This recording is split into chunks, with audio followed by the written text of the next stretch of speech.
Good morning and welcome to Ask the Expert. I'm Joe Taylor. This morning, another in the ongoing series of programs presented by the Northwest Regional Key Program for Quality Early Learning.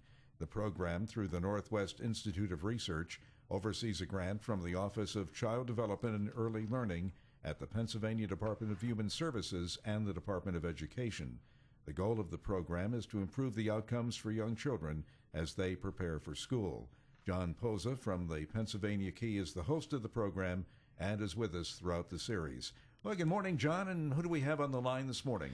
Good morning, Joe. This morning we have Mary Hall, and Mary is the Communication and Outreach Specialist for the Pennsylvania Key. And she works with partners throughout the state to support quality early learning for all of Pennsylvania's children.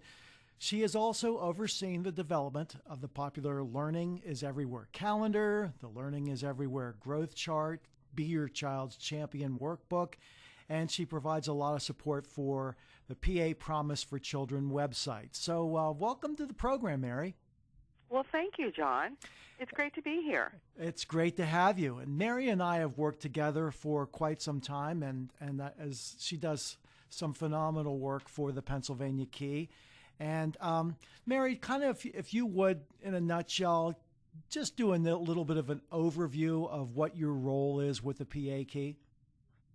Well, my primary role is working with the Pennsylvania Office of Child Development and Early Learning, as well as community partners, such as the Child Care Community Information Services offices and Nurse Family Partnership and our early learning programs in school districts throughout the state.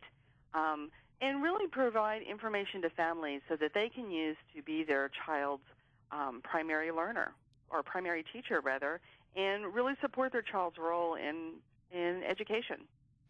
Yeah, and families are so important, reaching families in the work we do. And that's one of the things I really wanted to talk to you about is the resources that are produced either through Ocdale or the Pennsylvania Key and other avenues that children can use. Now, I mentioned a couple of them in our introduction, the Learning is Everywhere calendar, the Learning is Everywhere growth chart, and other things. But talk a little bit about some of the resources that are immediately accessible to families that they may not necessarily know about and how they can get those. Well, a lot of the information, almost all of the information and resources that we have available are first and foremost available on the Pennsylvania Promise for Children website, and that is www.papromiseforchildren.com. Pennsylvania's Promise is a campaign to raise awareness about the importance of quality early learning, and that is early learning in the home as well as early learning in child care programs throughout Pennsylvania. One of the ways we do this is by providing resources to families, like you mentioned, the Learning is Everywhere, that help families take everyday activities or everyday events and find ways that they can help their child learn through those events. For example, Learning is Everywhere has information and resources and activities for children ages birth through 5 or through those kindergarten years. The families can do every single day or every single month. Each month has something special, like February is visiting a doctor's office or in an early learning program or even in the grocery store, or how about this, doing laundry. Right. Who knew that there were so many learning activities that you could do while doing the laundry? But that's an option for families. So we have lots of programs, lots of information and resources for families for children birth through 5. We have information that's available in English and in Spanish. And there are lots of different ways you can get those resources. Absolutely. And the important thing that families need to realize, and it's not to overthink it, and Joe and I have talked about this before on the program, is that there's always a learning activity in any part of the day that a parent spends with a child. It's really in the most simple things. And that's what's so important. And that's what these resources help do as well, because they give examples and, it's a very easy thing. And once parents, take a look at these things, it'll just become natural, and that's really kind of the whole intent of these resources for the parents, isn't it? Right, right. Well, I think that parents overall are doing an incredible amount of teaching throughout the day without even knowing it. And what these resources do is they give parents ideas and suggestions that they can take one step further. I mentioned earlier, for example, doing the laundry. Well, if you have a toddler who's there with the laundry, there are lots of different things that you can do. Well, for example, you're folding the laundry. If you have like a square washcloth, and you take that and you talk about the square, the shape. Right. That's a math experience right there. And you talk about folding. If you fold it in half is a math term. Then you have a triangle. That's another math term. So, and then you fold it again, and that's a square. That becomes a square. Or maybe you can fold it in the shape of a rectangle. These are all math concepts that children learn from a very, very early age. So I think people are already doing that. I mean, they're folding the towels, and they're folding the washcloths, and they're matching socks, the colors of different socks. Those are all learning experiences that they're doing already. But these are the ways that families can become more aware of what they're teaching their child and how they're teaching their child, and then take it the next step. Talk about the color or the shape or the feel. So if you have a baby who may not be verbal yet, you can still talk about the texture of the washcloth, and you can play peekaboo with the washcloth. Those are all learning experiences that that you may be doing already as a parent. I'd like to continue talking a little bit about reaching out, which is what we're talking about here, but in the context of actually getting kids enrolled in early learning programs. It seems like so many families, especially low-income families, that would benefit from having their child in an early learning program have no idea how to start the process. They don't know where to begin. What is being done to reach out to them and guide them to finding a program, and also to having the kind of experiences, in life experiences that we're talking about? I think outreach is really critical, especially in terms of low-income families. Absolutely, you're correct, very correct on that. And there are lots of families that need assistance and need different types of assistance for child care. Pennsylvania has a lot of different programs that are available to help those families, depending on the age of the child and the location and the income of the family.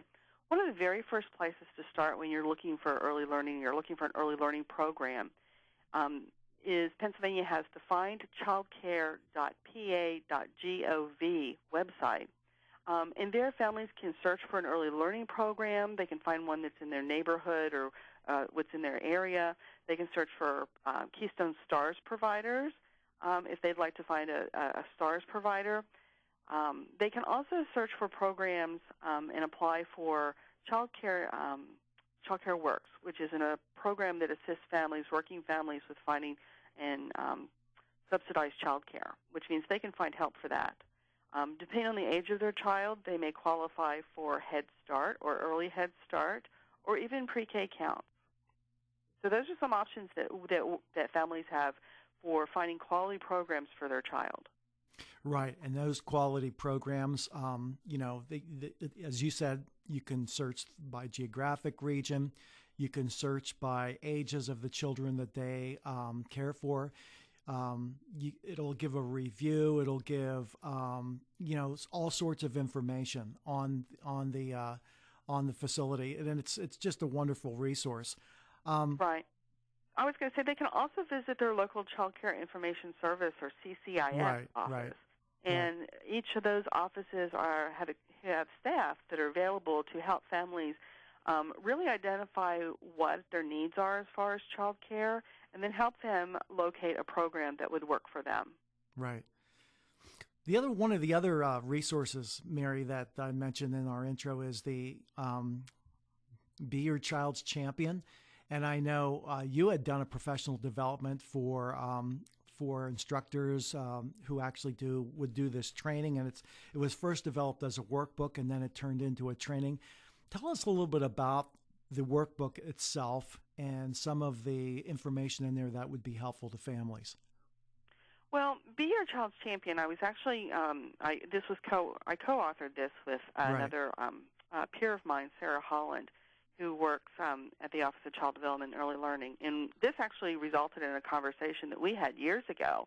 And we said, families may be put in these situations where, for whatever reason, they may feel not very comfortable addressing a situation or a problem that involves their child.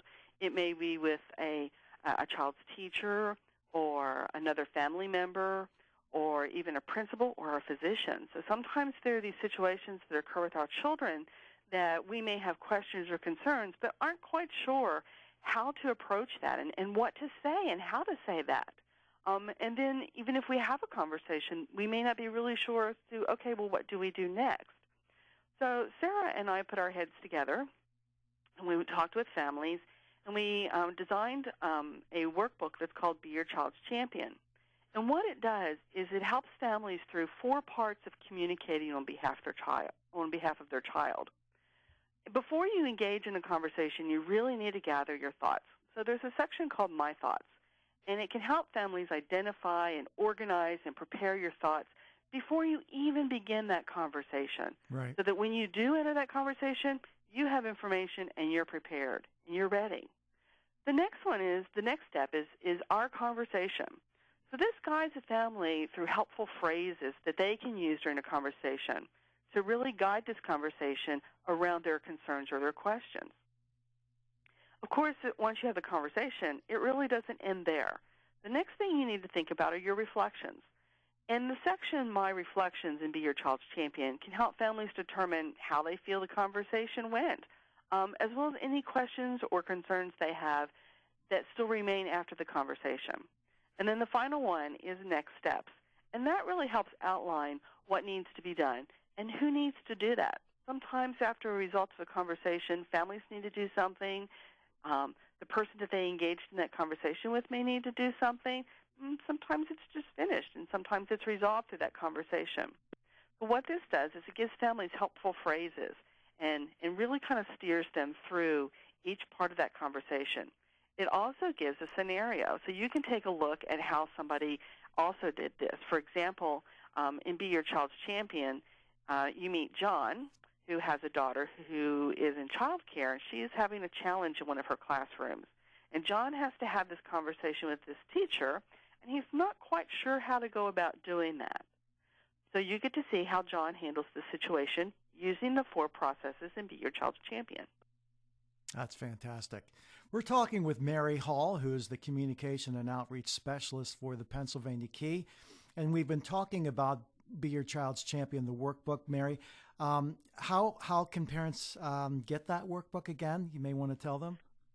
Well, all the resources such as Learning is Everywhere, Be Your Child's Champion, and lots of other resources we have too for like kindergartners and babies, those are all available on the PA Promise for Children website.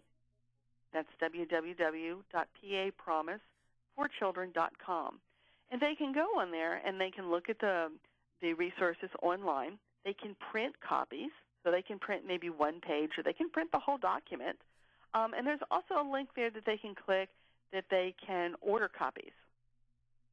Mary, if they I can could get a hard copy if they like. If I could get a bit of a clarification here on Be Your Child's Champion, what kinds of situations would we be talking about here where that would be challenging and would need to have a conversation following the format that you have laid out in Be Your Child's Champion? Just examples maybe for our listeners of some of the types of situations. Well, in the book, it gives examples of talking to a child care provider and talking to a healthcare professional, talking to another family, and then also kind of explaining why quality is important to a family. For the really great example, they're all great examples, but one is talking to a healthcare professional, so a physician.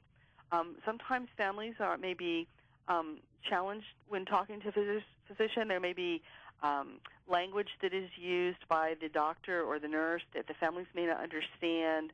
There may be a medical concern that's somewhat complicated, and families really want the information, but there may be a break between what's being said and the way that it's interpreted, both from and to the families.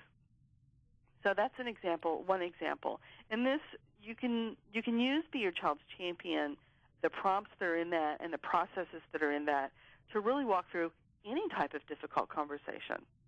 Right.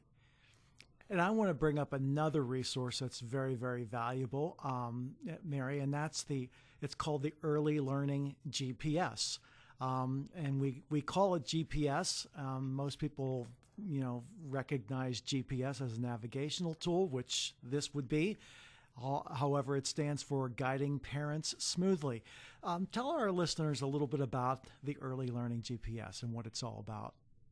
Well, the Early Learning GPS, and you said it exactly, it's really navigating your way through early childhood and your child's development, and resources that you can use to help your child grow and to choose a quality program and find out why your child's first 5 years matter so much and what you can do to support your child's development. And the Early Learning GPS has a series of 10 questions. There are no right or wrong answers, so it's not like if you choose the right one or you choose the wrong one, then that's the end of it. But based on your responses to these questions, you get all kinds of resources and tips and information about your child's development. The GPS is available at earlylearninggps.com. It's web-based as well as apps that you can download on your phone. So you can create a child's map. You can get all kinds of tips and resources and photos and activities. There's checklists that you can use for if you're going to an early learning program. You can compare one to the next. You can get information about your child's developmental milestones, as well as resources if you have concerns about your child's development. Which is great, and especially with the app, and not only the fact that this is available with its own website, but it's like no matter where you're at and you have, your cell phone, you can, no matter what situation you're in or where you're at, traveling, whatever, you can get immediate access to this information, which is so good, especially with parents being so busy these days and people going from one place to the next. So, yeah, it's just a wonderful, wonderful tool. Yeah, I mean, it's really great, especially because of it being in app form. Suppose you're at the park, and it's great that your child's playing and that you're engaged and everybody's having fun, but maybe you want to take it to that next level and you think, what else can we do while we're at the park to really, enhance this experience for my child? And you can check with that on the Early Learning GPS and get activities that you can do at the park. Absolutely. Or at the doctor's office or any other location that you may be at with your child. Also with the Early Learning GPS is you can create a child's map for, if you have more than one young child, you can create a map for all of your children. Which is great, and just so that you know, there's no fee for the app. It's free, and you can go on. You just set up your own account, and you can basically set up, follow these developmental areas and track how each of your children are doing, which is just really, really great and a wonderful resource for kids. One of the things that I mentioned that you mentioned about in the workbook for Be Your Child's Champion, which I kind of think that probably happens more than we think, is when you go to a doctor's office, especially a pediatrician, and especially if the pediatrician may not necessarily be from the United States, and there's maybe language difficulty. That is one area, especially when you're having a hard time discerning what the doctor is saying, that would help give you tools on making sure that you come away with fully understanding what is being said. Or they just talk in medicalese, which Right, none of right, us really exactly. understand. I was going to say there's lots of situations, regardless whether it's with a physician or whether it's with a teacher. Even sometimes when you go and families talk with teachers, there's Right. language that's used. There's terms that are used that may be very common to the teacher, but as a parent you may think, wait a minute, I don't understand that. So when you say developmental milestones, what do you mean? When you say, when you use this term, what does that mean? And sometimes families will feel comfortable saying to a teacher or to a medical professional or a principal or whomever they're speaking, wait a minute, I'm not sure about that. I don't understand that. Can you stop and explain that to me? But but sometimes families don't feel comfortable with that, and I think having Be Your Child's Champion, and this is a small booklet that fits inside of a purse that you can drop into a backpack or a diaper bag or whatever and take with you. So if you pull this book out and you say, I want to have this conversation with you, and I have some concerns. Here, let me check what I've prepared before this conversation, and can you help me with this? Right. So I think it's a great tool to use, regardless, who you're engaging that difficult conversation or that challenging conversation. It helps bring a level of, I've prepared for this conversation. I am invested with this conversation, and I really want to have this conversation with you. Yeah, I think it also indicates to the person you're talking to, as you just said, that you took time to prepare, and you should be then taken seriously. Right. Mm-hmm, absolutely. Yeah. I think sometimes, too, when we get into a difficult conversation or we have to have a difficult conversation, and I can speak as a parent and as a grandparent, sometimes my emotions get in the way. Yeah. If I'm frustrated or if I'm upset or if I'm really scared, that can be challenging sometimes for families if you're dealing with emotions in this conversation. And having something that really is more structured that can help you guide you through a conversation, that keeps the focus on the conversation and can help alleviate some of that uncertainty. Right, absolutely. Hey, as adults, we all are privy to talking to others in various environments, and we may be talking to someone who may know about something or may know. We often use acronyms, and sometimes we make the mistake when we're talking to someone who may not really know what that acronym stands for, and we kind of like maybe assume that they do, but that's just one example. Is we should always make sure that whoever it is that we're talking to understands those types of things. Mm-hmm. Yeah, but one thing I want to make clear is that the Pennsylvania Key, we really are, both Mary and myself, we're real advocates for parents, and that is one of the biggest things that we provide in terms of resources and outreach is to parents, because we know as a parent, that the challenges that take place today in this society in raising kids and making sure our kids are ready for school and eager for school. That's what it's all about. That's right. But I know I'm preaching to the choir with Mary. Mary. Well, go ahead, Mary. I was going to say one more thing before we get too close to the end. Is I want to bring everybody's attention to the fact that another great resource we have are our family newsletters. These are monthly newsletters that are sent out to families and early learning professionals and school district staff, basically anyone who would like to sign up, that go along with some of our early learning materials, that provide additional activities and book lists that you can print and take to your library, and all kinds of resources from the Pennsylvania Department of Health and Education. And these newsletters are free, and anybody can sign up for them. And you can sign up for them at the PA's Promise for Children website. Thank you so much. I'm glad you brought that up, Mary. And you know what? Just as I predicted, our time just flew by. But I want to thank you so much, Mary, for being on the show. And we will definitely have you back. Well, thank you, John. And that's our program for today. We'll be back in 2 weeks at this same time. In the meantime, you can go online to learn more at papromiseforchildren.com. For John Posa and the Northwest Regional Key Program for Quality Early Learning, I'm Joe Taylor. Thank you for listening, and have a great day.